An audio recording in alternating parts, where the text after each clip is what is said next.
What would happen if one single crack inside your leg could become a death sentence? No hospitals, no doctors, no casts, no painkillers, no ambulance came to help, just one broken bone in a world where every day demanded movement. So here's the question. If an ancient human broke a leg, how did they survive long enough for the bone to heal? Or did they survive at all? The answer is far more surprising because hidden inside ancient caves, archaeologists found skeletons and they should never have been alive. Broken arms, shattered legs, crushed ribs, even smashed skulls. Yet many of these bones healed completely, which raises an even bigger mystery. Who kept these people alive when they couldn't even walk? To understand that, travel back more than 50,000 years. A hunting group leaves camp before sunrise. The animals are moving, food is running out. Everyone follows. One wrong step, a loose rock, a slippery riverbank, a fall from a cliff. Then a loud crack. Silence. Someone isn't getting back up. Now another question appears. What happens next? Does the group leave them behind? Or does everyone stop risking hunger and just to save one injured person? At first glance, leaving sounds logical. Nature rarely waits for the weak. Predators certainly don't. Every extra hour spent helping means less time finding food. Less food means everyone becomes weaker. So why carry someone who can't even stand? The answer changes everything. Humans weren't surviving because individuals were strong. Humans survived because groups stayed together. But helping someone with a broken bone was much harder than simply sharing food. Imagine trying to move without putting weight on one leg. Now imagine doing that across forests, mountains, snow, or burning grasslands. Impossible? Not entirely. Scientists believe groups probably created simple support using branches. Others may have helped the injured person walk one step at a time.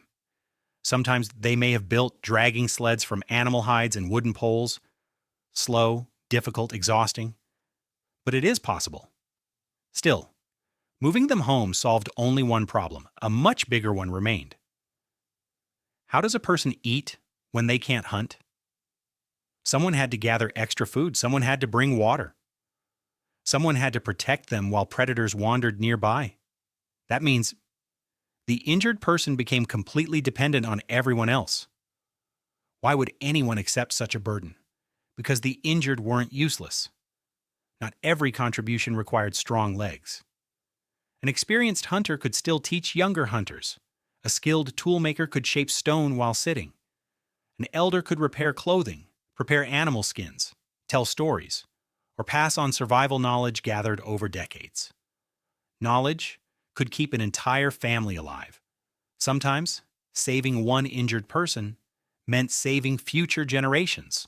Then, archaeologists discovered something astonishing. One skeleton showed a badly broken thigh bone, the largest bone in the human body. Today, that injury often requires surgery. Without treatment, walking becomes nearly impossible, yet this person's bone healed. Not perfectly, but enough. Healing like that takes months. Months of food, months of protection, months of care.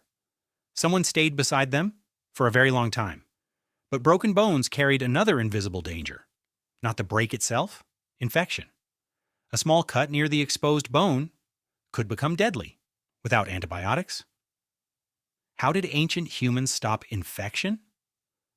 No one knows exactly, but clues suggest they may have used plants with natural antibacterial properties, certain tree resins, leaves, moss, even honey in later periods. Trial and error probably taught painful lessons. Some treatments worked, others didn't. Each generation learned which plants healed and which plants killed. Yet another mystery remained. How did broken bones heal and without modern casts? The answer lies inside the body itself. Bone is alive. The moment it breaks, cells rush to repair the damage.